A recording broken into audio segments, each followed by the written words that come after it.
Hello to all बच्चा लोग of class 7th. Welcome to the channel H2O the A to Z of chemistry. मैं हूं doctor ऋतु जौहर, आपकी educator from the channel, और मैं hope करती हूं कि आप आज की ये लर्निंग मेरे साथ बहुत इंजॉय करने वाले हैं।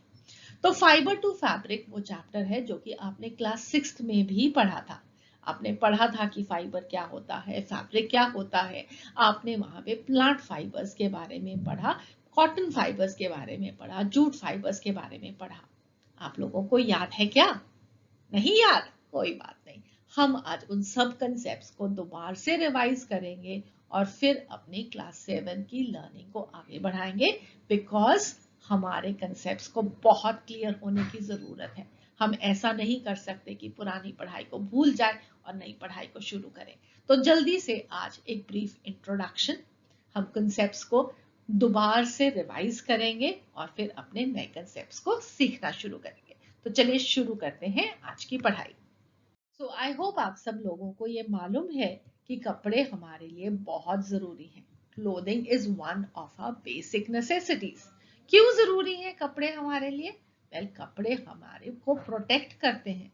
हीट से प्रोटेक्ट करते हैं, कोल्ड से प्रोटेक्ट करते हैं, डस्ट से प्रोटेक्ट करते हैं, रेन से, इंसेक्ट, सब से प्रोटेक्ट करते हैं। बहुत गर्मी हो, आप बाहर धूप में खड़े हुए हो, आप क्या करते हो? अपने सिर के ऊपर कोई कैप लेते हो, दुपट्टा लेते हो, कभी अम्ब्रेला खोलते हो। क्यों? क्योंकि वो आपको हीट से प्रोटेक्ट करते हैं।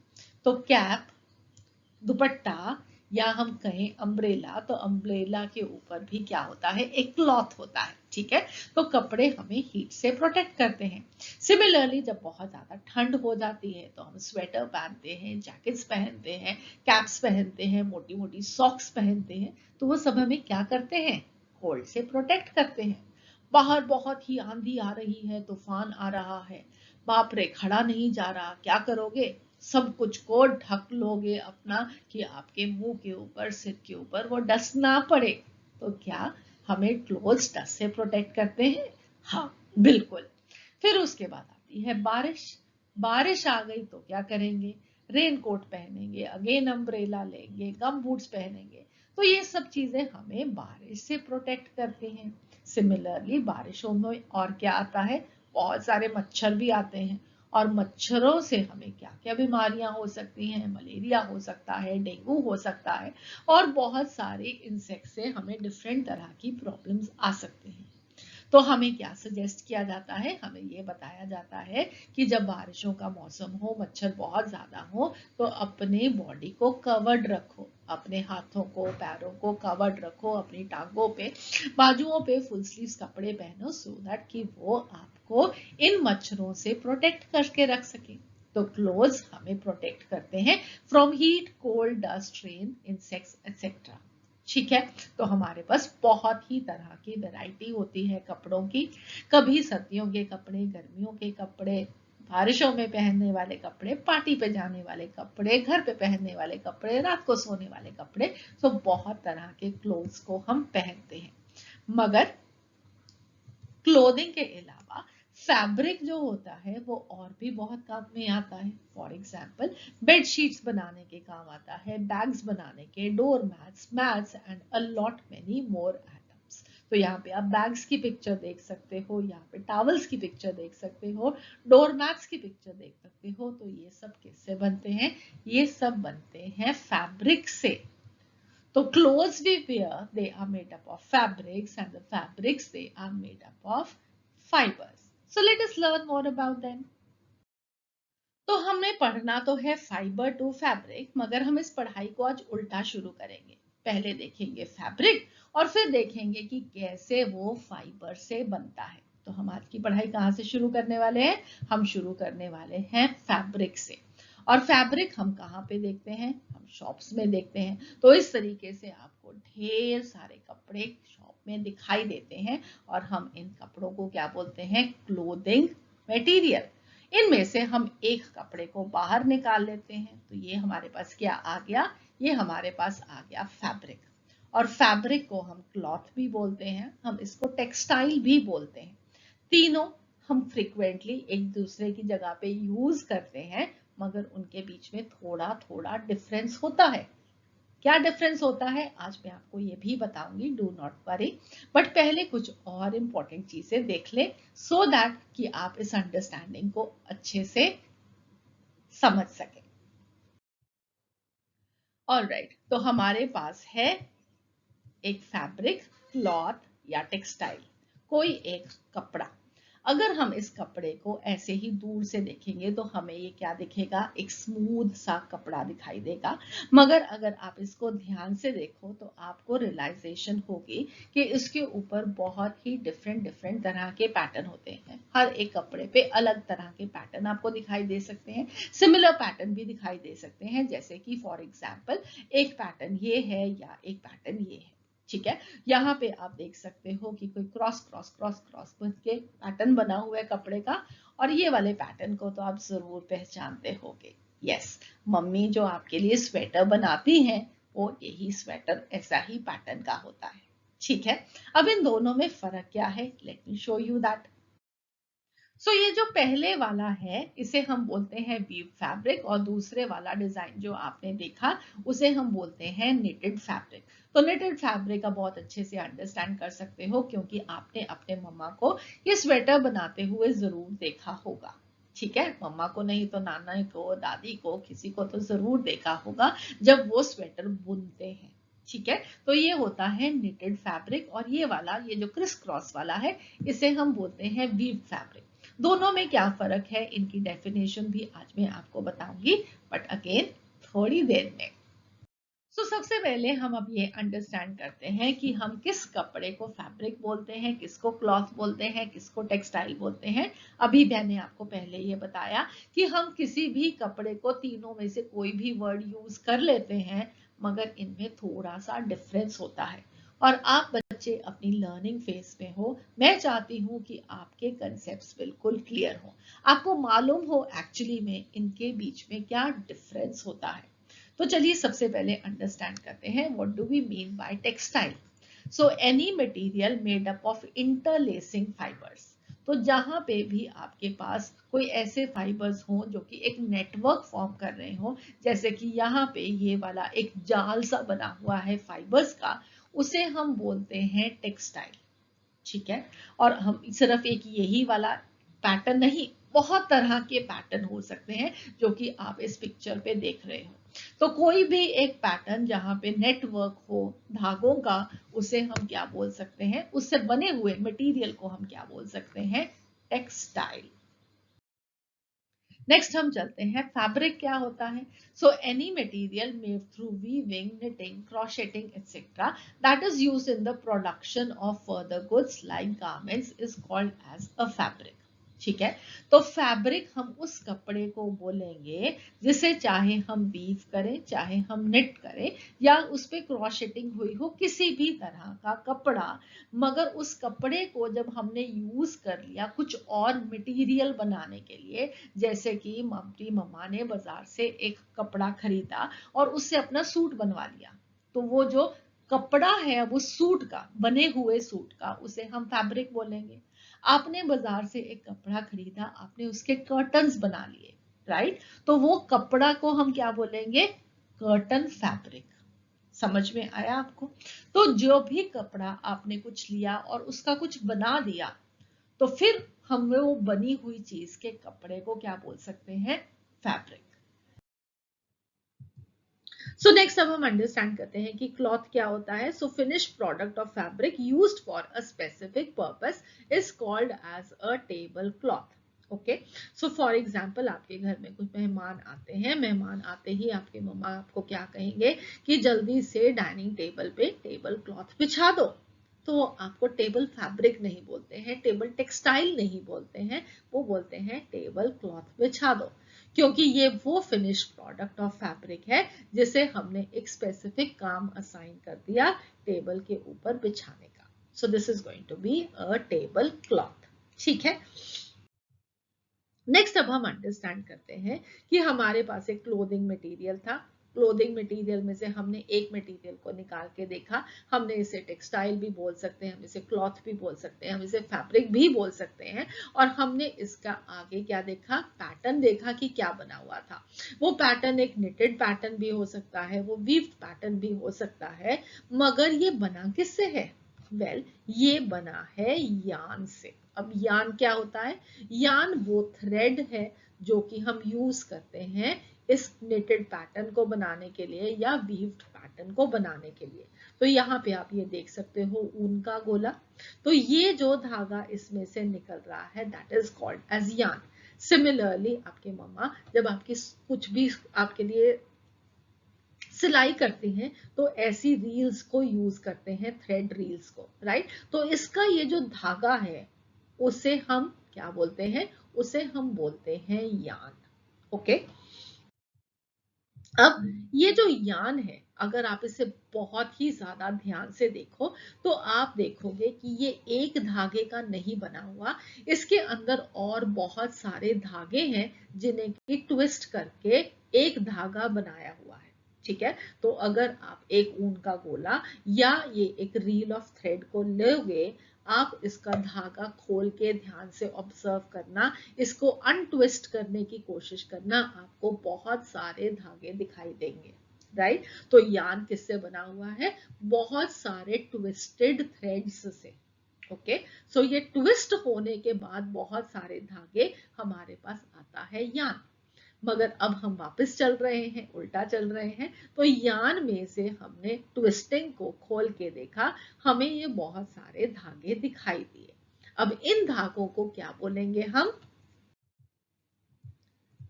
इन धागों को हम बोलेंगे फाइबर। इनफैक्ट अगर आप ये एक वाला धागा, एक थ्रेड देखोगे तो वो आगे ये बहुत छोटे छोटे हिस्सों से बना हुआ होता है। ठीक है। तो ये क्या है? एक धागा। This is called as a fibre. So fibres को हम जल्दी से डिफाइन करते हैं। So fibre is a very thin thread like strand from which cloth और fabric is made. Fibers are used also for making several household items like ropes and nets. तो fabric ही नहीं सिर्फ हम फाइबर से form करते और बहुत सारी चीजें फॉर्म कर सकते हैं। फॉर एग्जाम्पल इस पिक्चर में आप देख सकते हो कैसे रोप्स बनाते हैं फाइबर्स। सो नेक्स्ट अब हम अंडरस्टैंड करते हैं वेरियस टाइप्स ऑफ फाइबर्स। हम फाइबर्स को कैसे क्लासिफाई करते हैं, तो उसके लिए यहाँ पे मैं आपको कुछ पिक्चर्स दिखाना चाहती हूँ पहले। और वो पिक्चर्स क्या हैं? वेल, पहली पिक्चर, दूसरी पिक्चर, तीसरी, चौथी और पांचवी। ठीक है। अब इन पिक्चर्स को हम अंडरस्टैंड करते हैं। ये क्या है? वेल यस, ये आप सब जानते हो, ये है कॉटन और ये है वूल। कॉटन हमें कहाँ से मिलती है? कॉटन प्लांट से मिलती है। वूल हमें किससे मिलती है? वूल हमें वेरियस एनिमल से मिलती है, जैसे कि इस पिक्चर में आप देख सकते हो शीप, और इस शीप के ऊपर कितनी सारी ये वूल है। ठीक है। उसके बाद यहाँ पे इस नेक्स्ट पिक्चर में अगेन आप एक रील देख रहे हो। ठीक है। और उसके ऊपर क्या है? अभी हमने सीखा ये यान है, और यान किससे बना होता है? फाइबर से बना होता है। मगर वेल, ये जो यान है, ये जो इस यान के फाइबर्स हैं, वो मैन मेड फाइबर्स हैं। उन्हें हमने खुद सिंथेसाइज किया है। जबकि कॉटन और वूल कहाँ से मिलता है? कॉटन प्लांट से मिलती है और वूल एनिमल से, और इसे हमने खुद बनाया है। सिमिलरली आप ये रोप जो देख रहे हो, ये एक नायलन रोप है। ठीक है। और नायलन अगेन हम खुद सिंथेसाइज करते हैं। This is man made. तो इस अंडरस्टैंडिंग इन पिक्चर्स के बेसिस पे हम फाइबर्स को क्लासिफाई करते हैं। तो अकॉर्डिंग टू देयर सोर्स हमें फाइबर कहां से मिल रहे हैं? We divide them into two classes. First class is natural fibres. Natural मतलब जो कि हमें नेचर से मिलते हैं, जैसे कि हमें प्लांट फाइबर्स प्लांट से मिलते हैं, और एनिमल फाइबर्स एनिमल से मिलते हैं, जैसे अभी हमने कॉटन देखा, तो cotton is a plant fibre. और शीप हमें वूल देती है, तो well it is going to be an animal fibre. So पहली क्लासिफिकेशन में हमारे पास क्या है? Fibres they can be natural fibres. Natural fibres आगे दो तरह से होते हैं, plant fibres and animal fibres.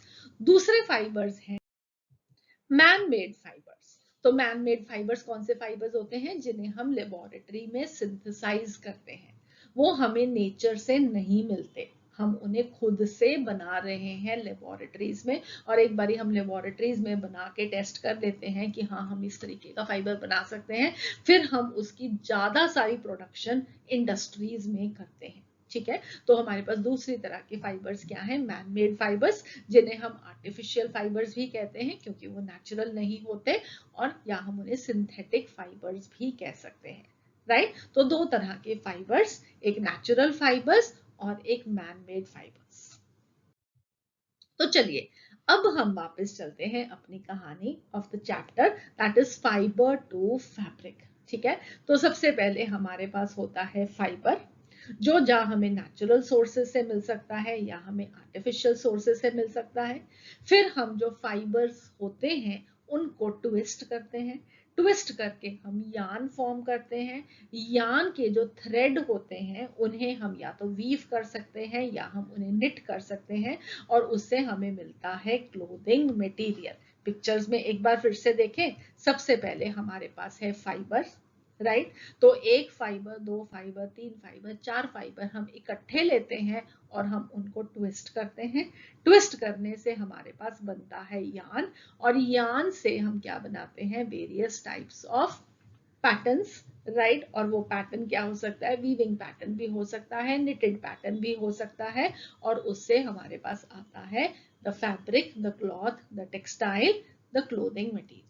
ठीक है, सो ये जर्नी है फाइबर टू फैब्रिक की। अब अगर हम इसकी क्लासिफिकेशन को विद एग्जांपल्स देखें तो दैट इज वेरी इंपॉर्टेंट, क्योंकि आपको आपके एग्जामिनेशन में आ सकता है कि आप फाइबर्स को क्लासिफाई करो और उनको विद एग्जांपल्स क्लासिफाई करो। ठीक है, तो fibre this can be classified into two, natural fibre and manmade fibre. Manmade fibre की जगह पे सिंथेटिक फाइबर भी हो सकता है, आर्टिफिशियल फाइबर भी हो सकता है, दोनों ही आप और भी लिख सकते हैं, that will also be correct. ठीक है, और नेचुरल फाइबर आगे फर्दर दो टाइप्स का, plant fibre and animal fibre. Plant fibre के एग्जांपल्स हैं cotton, jute, hemp, flax, coir, और एनिमल फाइबर के एग्जांपल्स हैं wool and silk. Man made fibre के एग्जांपल्स हैं nylon, polyester, acrylic and terrycot. Plant fibres को class 6 में पढ़ाया जाता है, एनिमल फाइबर्स को क्लास 7 में पढ़ाया जाता है, और मैन मेड फाइबर्स को क्लास 8 में पढ़ाया जाता है। ठीक है, और इस तरीके से क्लास 6 से लेके 8 तक हम अपनी फाइबर्स की कहानी को कंप्लीट करते हैं। सो क्लास 6 में जो स्टडी आपने की थी उसमें आपने पढ़ा था प्लांट फाइबर्स के बारे में, तो आज इस लेक्चर में हम प्लांट फाइबर्स को भी दोबारा से रिवाइज कर लेते हैं, सो दैट कि नेक्स्ट क्लास में जब हम एनिमल फाइबर्स की स्टडी को शुरू करें तो आपकी अंडरस्टैंडिंग बिल्कुल क्लियर रहे। ठीक है, so according to the source the fibres can be natural as well as they can be man-made, and natural fibers, they can be plant fibers, they can be animal fibers. So सबसे पहले what do we have natural fibers from plants and animals, और plant fibers आगे they are derived from plants. For example cotton, jute, hemp, flax, coir, etc. जिसको मैं आपको pictures के साथ यहाँ पे दिखा रही हूँ so that कि आपकी जनरल नॉलेज हमेशा अच्छी रहे। ठीक है, तो क्लास 7 में इसको एग्जामिनेशन में ऑब्वियसली नहीं पूछा जाएगा, बट आप लोगों को ये सब चीजें मालूम होनी चाहिए है as general knowledge also. Okay, so सबसे पहले है हमारे पास कॉटन और फ्लैक्स के fibres which are natural cellulose fibres. अब ये सेलुलोज फाइबर्स क्या होते हैं, सेलुलोज के बारे में आप डिटेल में पढ़ोगे क्लास 8 में जब आप प्लांट सेल के बारे में पढ़ोगे। ठीक है, तो जो प्लांट सेल होता है, प्लांट सेल के में प्लांट्स के सेल का मीनिंग क्या होता है कि हमारे पास एक प्लांट है, प्लांट को अगर आप छोटा छोटा छोटा छोटा एंड तक डिवाइड करो तो जो उसका स्मॉलेस्ट यूनिट है प्लांट का that is called as plant cell. Similarly animals का जो स्मॉलेस्ट यूनिट होता है that is structural and functional unit, उसे हम बोलते हैं एनिमल सेल। तो अगर एक प्लांट की बात करें तो सारा का सारा प्लांट बहुत सारे प्लांट सेल से बना हुआ होता है, और अगर हम एक एनिमल की बात करते हैं तो एक एनिमल बहुत सारे एनिमल सेल से बने हुए होते हैं। Okay, I hope this is clear.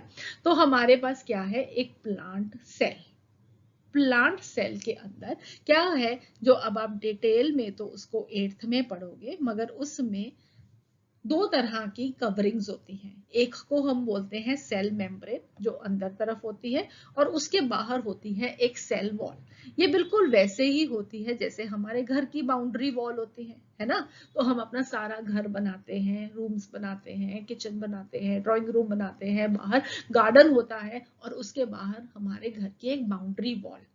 बिल्कुल वैसे ही प्लांट सेल में भी एक सेल की बाउंड्री वॉल होती है जिसे हम बोलते हैं सेल वॉल। और ये जो सेल वॉल होती है, this is made up of cellulose. ठीक है। तो और ये जो कॉटन और फ्लैक्स के फाइबर्स हैं, वेल हमें उस सेल वॉल से मिलते हैं। That is what you can understand. ठीक है। So cotton and flax fibres, they are natural cellulose fibres. अब कॉटन का प्लांट तो आपने ऑलरेडी पहले ही पिक्चर्स में देख लिया जब हम क्लासिफाई कर रहे थे। अब आप ऊपर यहाँ पे इस पिक्चर में जो देख सकते हो, ये है हमें जो एक यान मिला फ्लैक्स फाइबर से। ठीक है। तो फ्लैक्स फाइबर की जो रस्सी है, this is what you can see.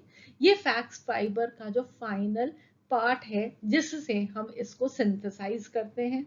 All right.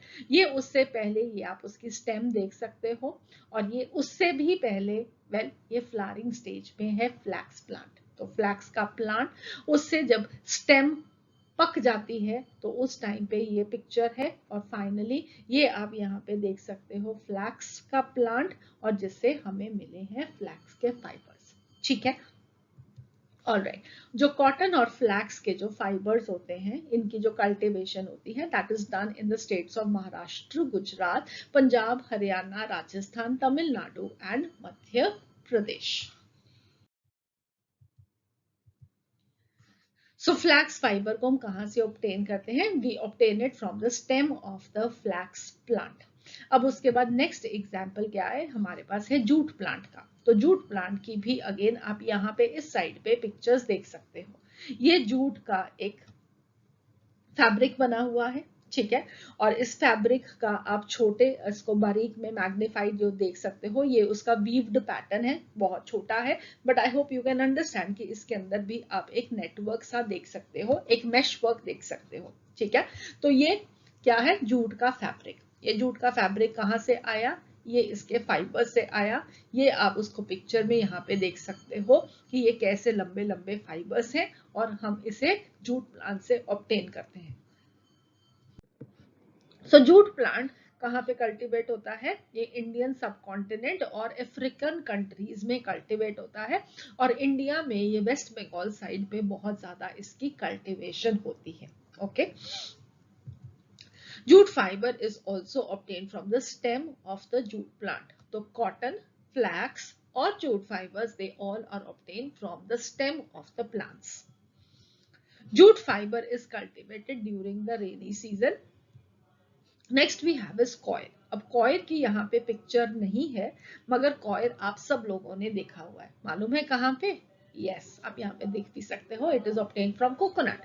तो जो कोकोनट के बाहर वाले हेयर होते हैं जिन्हें हम पहले रिमूव करते हैं, ठीक है, अंदर से फिर कोकोनट निकलता है, फिर हम उसकी कोकोनट की भी बाहर शेल होती है, फिर आप उस शेल को तोड़ के अंदर से कोकोनट को खाते हैं। ओके। तो वो जो बाहर कोकोनट में बाल होते हैं, well that is the fibre, और उस फाइबर को हम यूज करते हैं for making lot many things. It is made for use for making ropes, door mats, mattresses etcetera. अब ये वाली पिक्चर किसकी रहेगी? ये पिक्चर रहेगी हेम्प प्लांट की। सो this is the hemp plant, और ये उससे जो हमें फाइबर्स मिलते हैं।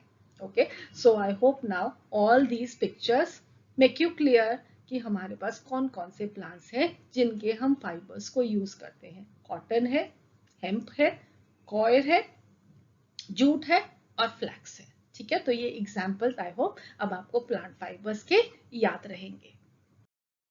सो अब फाइबर्स हमारे पास दो तरह के हैं, एक नेचुरल फाइबर्स, एक मैनमेड फाइबर्स। नेचुरल फाइबर्स में प्लांट फाइबर्स के हमने एग्जाम्पल देखे। अब हम एग्जाम्पल देखते हैं एनिमल फाइबर्स के। एनिमल फाइबर्स को हमने इस क्लास 7th में डिटेल में डिस्कस तो करना है, पर थोड़ा सा ब्रीफ इंट्रोडक्शन तो आज इंट्रोडक्टरी लेक्चर में बनता ही है ना। तो ये अब आप पिक्चर देखो, ये क्या है सब जानते हो, ये है वूल, और ये है सिल्क। और सिल्क कौन ज्यादा पहनना पसंद करता है? गर्ल्स। क्यों? क्योंकि बहुत सुंदर सुंदर कलर्स होते हैं, बहुत शाइनी शाइनी कलर्स होते हैं और गर्ल्स इसके सूट पहनना पसंद करती हैं, मम्मा लोग इनकी साड़ी पहनना पसंद करती हैं। Well, silk is very beautiful. Okay, तो अभी हमें वूल किससे मिलती है? आप सब लोग जानते हो, शीप से, गोट से, कैमल से एंड सो ऑन। ठीक है, और सिल्क हमें किससे मिलती है? वेल, सिल्क मिलती है हमें सिल्क वर्म से, जो कि अब आप इस पिक्चर में देख सकते हो। Okay, so animal fibers are wool and silk. Wool is obtained from the fur of some animals and silk is obtained from silk worm. Animal fiber, please do remember, these are made up of proteins. Although हम अभी बहुत detail में इसके बारे में अभी discussion करने वाले हैं अपने अपकमिंग लेक्चर्स में, but do remember animal fibers, they are made up of proteins. And we get wool from the sheep, goat, camel, etc. who have thick layer of hair on their body which protect them from harsh climate. तो बहुत ज्यादा harsh climate, बहुत ज्यादा गर्मी या बहुत ज्यादा ठंड से प्रोटेक्ट करने के लिए इन एनिमल्स के ऊपर एक thick layer of hair present होती है। ठीक है, बिल्कुल जैसे हम कपड़े पहनते हैं तो ये लोग कपड़े नहीं पहनते, तो इनके ऊपर प्रोटेक्शन के लिए ये क्या प्रेजेंट है? Thick layer of hair. क्यों प्रेजेंट है? कैसे ये प्रोटेक्ट करती है? वेल, जो हेयर होते हैं they trap a lot of air और air is a poor conductor of heat. तो ये जो बॉडी की हीट है उसको बाहर नहीं जाने देते। ठीक है, तो जितनी भी बॉडी की हीट होती है ये हेयर उसको अपने अंदर पकड़ के रख लेते हैं। हेयर के बीच में जो एयर प्रेजेंट होती है वो उसको पकड़ के रख लेते हैं, इसलिए वो जो हेयर होते हैं वो एनिमल को वार्म रखने के काम आते हैं। ऑलराइट, और wool this is derived from these hairy fibres. कैसे? वेल, ये जो हेयर प्रेजेंट होते हैं बॉडी पे उनको कहते हैं फ्लीस। ठीक है, तो इन एनिमल्स के जो बॉडी पे हेयर प्रेजेंट है उसे हम बोलते हैं फ्लीस। इस फ्लीस को हम काट लेते हैं। कैसे काटते हैं, क्या करते हैं, उसके बाद उसका आगे क्या करते हैं, ये सब अभी पढ़ेंगे, सब अच्छे अच्छे से पढ़ेंगे। बट जस्ट रिमेंबर कि इनके बॉडी पे बहुत सारे बाल होते हैं, उस बालों को हम फ्लीस बोलते हैं और फ्लीस को हम काट के क्या फॉर्म करते हैं? वूल। ठीक है, और सिल्क तो हमें सिल्कवर्म से ही मिलती है। नेक्स्ट हमारे पास क्या है? Man made fibres. तो मैन मेड फाइबर्स या सिंथेटिक फाइबर्स या आर्टिफिशियल फाइबर्स के हमारे पास कुछ एग्जांपल्स हैं, जैसे कि रेयॉन है, नायलॉन है, एक्रिलिक है। इन्हें सिंथेसाइज किया जाता है फ्रॉम पेट्रोकेमिकल्स। पेट्रोकेमिकल्स मीनिंग ये पेट्रोलियम प्रोडक्ट है। आप लोगों ने कार में हमेशा पेट्रोल भरवाया होगा, कई कारों में डीजल भी भरते हैं, ट्रक्स में डीजल भरते हैं, स्कूटर्स में पेट्रोल भरते हैं। तो बिल्कुल वैसे ही और पेट्रोलियम प्रोडक्ट्स भी होते हैं। ठीक है, तो जो उससे प्रोडक्ट से हम क्या सिंथेसाइज करते हैं? मैन मेड और आर्टिफिशियल और सिंथेटिक फाइबर्स। इन सिंथेटिक फाइबर्स के बारे में हम डिटेल में डिस्कस करेंगे क्लास 8th में। So these fibers they are synthesized in the laboratory. ये नेचुरल नहीं होते हैं, इन्हें हम खुद से बनाते हैं, इसीलिए हम इनको मैन मेड, आर्टिफिशियल या सिंथेटिक फाइबर्स कहते हैं। अब फाइबर टू फैब्रिक क्लास 6 में आपने कौन से एग्जाम्पल्स के साथ पढ़ा था? कॉटन के साथ, जूट के साथ।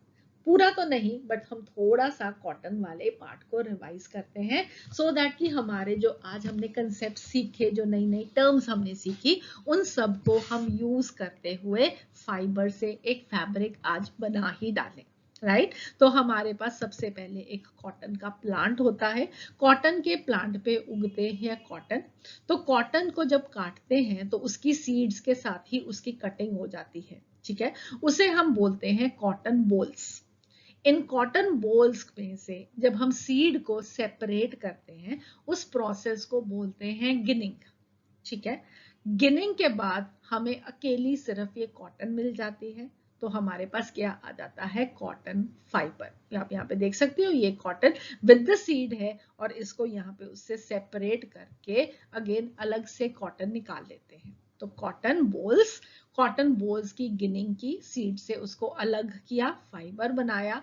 फिर फाइबर की होती है स्पिनिंग, ठीक है। स्पिनिंग में क्या होगा, फाइबर्स की बहुत सारी ट्विस्टिंग करके हमारे पास एक कॉटन का यार्न बनेगा, बहुत सारे थ्रेड्स जिन्हें हमने इकट्ठे ट्विस्ट करके एक मोटा थ्रेड बना लिया जिसकी कुछ स्ट्रेंथ हो और वो टूटे नहीं और हम उसको फैब्रिक की तरह यूज कर सकें। ठीक है, तो फिर हमारे पास आया यार्न, यार्न की हम करते हैं निटिंग, वीविंग और उससे हमें मिलता है फैब्रिक। सो अब यहाँ पे इन पिक्चर्स के साथ इस सारे प्रोसेस को फिर से अंडरस्टैंड करते हैं। सबसे पहले कॉटन को कल्टीवेट करने के लिए हमें एक वार्म क्लाइमेट चाहिए होता है और ब्लैक क्लेई सॉइल चाहिए होता है, इसलिए ये महाराष्ट्र साइड में बहुत ज्यादा, महाराष्ट्र गुजरात साइड पे बहुत ज्यादा कल्टीवेशन कॉटन की होती है। उसके बाद ये कॉटन आगे कॉटन के प्लांट पे उसको सेपरेट किया जाता है from the seed cotton bolls by combing through the process called as ginning. ठीक है, और ये जो गिनिंग होती है वो हैंड से भी हो सकती है, बाय मशीन्स भी हो सकती है। इस पिक्चर में आप देख सकते हो कि ये जो फीमेल है ये कॉटन को कॉटन प्लांट से प्लक कर रही है। ठीक है, और इस प्रोसेस में क्या हो रहा है, गिनिंग प्रोसेस हो रहा है जहां पे हम कॉटन को सीड से सेपरेट करते हैं। सो नेक्स्ट अब हम यहाँ पे क्या देखते हैं, उसमें क्या हो रहा है, यहाँ पे स्पिनिंग हो रही है।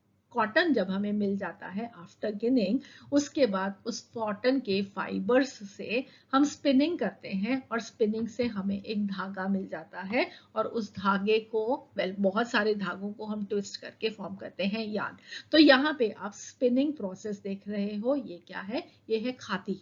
ठीक है, बिल्कुल जैसे गांधी जी ने कॉटन पहली बार खुद से बनाई थी, that is khadi. Okay, so spinning is done with spinning machines when done on a large scale, जो कि आप यहाँ पे देख सकते हो दूसरी पिक्चर में, ये वाली पिक्चर में spinning is done on a large scale with the help of machines and clothes made from home spun yarn is called as khadi. Okay, so यहाँ पे ये जो स्पिनिंग हो रही है, इससे जो कॉटन का थ्रेड बन रहा है, उससे जो कपड़े बनते हैं उसे हम क्या बोलते हैं, खादी के कपड़े। ठीक है, नेक्स्ट अब यहाँ पे है जूट फाइबर्स। तो जब जूट के फाइबर्स फ्लावरिंग स्टेज में होते हैं उस टाइम पे जो जूट प्लांट होती है उसकी स्टेम को हम इमर्स करते हैं पानी में कुछ दिनों के लिए। फिर उसके जो फाइबर्स होते हैं वो अलग अलग हो जाते हैं, उनको हम हैंड के साथ और अच्छे से सेपरेट करते हैं और फिर उन फाइबर्स को हम स्पिन करके यार्न फॉर्म करते हैं। Again spinning can be done with the help of spinning machines when done on a large scale, और जब हम उसको घर में ही स्पिन करते हैं तो अगेन वो जूट के कपड़ों को भी हम क्या बोलेंगे, खादी। ठीक है, तो जब हम क्लोथ को खुद हैंड से स्पिन करते हैं on these type of machines, ठीक है, तो इसे हम बोलते हैं खादी। सो जब हमारे पास स्पिनिंग के बाद यान तैयार हो जाता है तो मैंने आपको क्या बताया था कि यान को हम कुछ पैटर्न्स के अंदर या वीव कर सकते हैं या निट कर सकते हैं, और मैंने आपको ये भी बताया था कि मैं आपको वीविंग और निटिंग की डेफिनेशन भी दूंगी। ठीक है, तो वीविंग क्या होता है, arranging two sets of yarns together to make a fabric is called as weaving. Okay, and weaving can be done on looms, that is a hand loom or a machine loom. अब मैं आपको next जो pictures दिखाऊंगी that will be of handloom and machine loom, so that कि आप उनको understand कर सको। मगर वीविंग में मैंने आपको क्या बताया कि वीविंग क्या होती है, वीविंग के हमें दो तरह के यार्न चाहिए होते हैं, उसे अंडरस्टैंड करो। अगर हमारे पास यहाँ पे एक साइड, यहाँ पे एक साइड ये है, ओके, आप ये मानो कि हमारे पास दो पोस्ट हैं, दो लकड़ियां हैं जिसपे हमने एक साइड पे ये धागे को बांध दिया। ठीक है, हम इस धागे को लेकर गए यहाँ तक, इसके ऊपर से निकाल के, नीचे से निकाल के इधर ले आए, इस तरीके से इसके आसपास ऊपर नीचे करके हमने इस धागे को बांध दिया। फिर हमने एक और थ्रेड लिया, एक बारी ऊपर, एक बारी इसके नीचे, एक बारी ऊपर, एक बारी नीचे, इस तरीके से ऊपर नीचे करते हुए हमने इस तरीके से क्या किया, इसको वीव कर दिया। ठीक है, सो ये है वीविंग। वीविंग के लिए हमें क्या चाहिए, हमें चाहिए है एटलीस्ट दो सेट ऑफ yarns। एक धागे के साथ हम वो काम नहीं कर सकते, या आप अंडरस्टैंड ये कर सकते हो कि पहले हमने एक धागा लिया, इधर बांध लिया और इस तरीके का पहले वाला पैटर्न बनाया, फिर हमने उस धागे को तोड़ दिया, फिर दूसरी तरफ शुरू किया, बट एटलीस्ट आपको दो धागे चाहिए, है ना। तो आपको 2 सेट ऑफ yarns चाहिए to make a fabric by weaving, मगर निटिंग के लिए हमें सिर्फ एक सिंगल यार्न चाहिए होता है। 2 भी यूज कर सकते हैं, 3 भी यूज कर सकते हैं जब हमें डिफरेंट कलर्स के डिजाइन बनाने हो, मगर अगर हमें सिर्फ निटिंग करके कुछ फैब्रिक बनाना है तो हम सिर्फ एक ही धागे से वो बना सकते हैं, जबकि वीविंग के लिए हमें 2 धागों की जरूरत पड़ती ही है। Okay, so single yarn is used to make sweaters or woolen items. Knitting can again also be done by hand or by knitting machines, right?